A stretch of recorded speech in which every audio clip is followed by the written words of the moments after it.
Cette démarche de concertation, bien sûr, je la trouve intéressante. Qui ne la trouverait pas intéressante? Parce qu'on se plaint toujours de ne pas avoir été informé ou consulté. Là, on est informé et consulté. Bon, on sait bien que tout ce qu'on pourra imaginer ne sera pas forcément réalisable et mis en œuvre.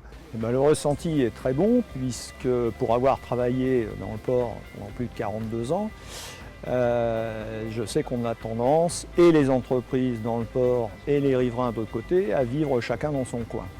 Et cette démarche de rapprocher à la fois les connaissances, les compétences et les points de vue devrait nous orienter vers un mieux vivre ensemble. C'est une démarche très positive qui était très attendue par les riverains. En fait, on la réclame depuis plusieurs années, elle était promise depuis plusieurs années par le port. Donc on est vraiment ravis qu'elle aboutisse aujourd'hui. Le fait de tout mettre sur la table et puis jusqu'à présent de façon semble-t-il très transparente, participative, est une démarche voilà, très constructive.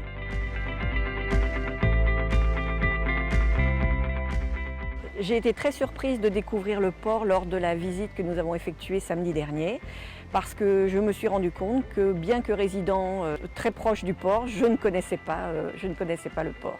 Le principal atout du port, c'est bien entendu son rôle économique, mais moi ce qui me plaît beaucoup plus, c'est la valeur écologique du port, puisque nous sommes en région parisienne et qu'une telle biodiversité dans une métropole comme la nôtre, c'est je pense quelque chose de très important à valoriser et à préserver.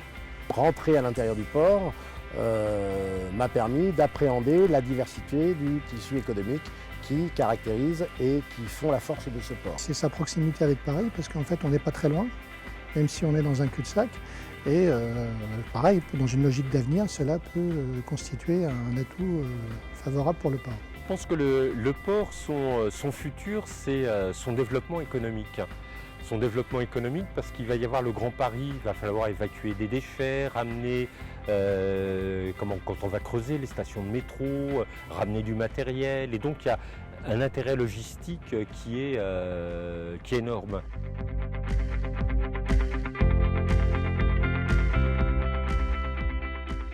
Avec cet aspect très concret et puis une parole très libre, je n'ai pas regretté d'avoir écourté mon engagement professionnel d'aujourd'hui pour participer ainsi à ce type d'atelier. Effectivement, chacun apporte ses connaissances et ça permet donc de nourrir le débat et de comprendre un peu mieux l'évolution qui va se dessiner. Cet atelier est très important pour nous parce qu'il aborde la thématique justement de la qualité environnementale.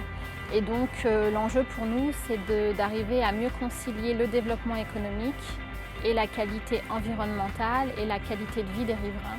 Je pense que cette démarche de concertation doit pouvoir se concrétiser, c'est-à-dire qu'on passe des paroles aux actes.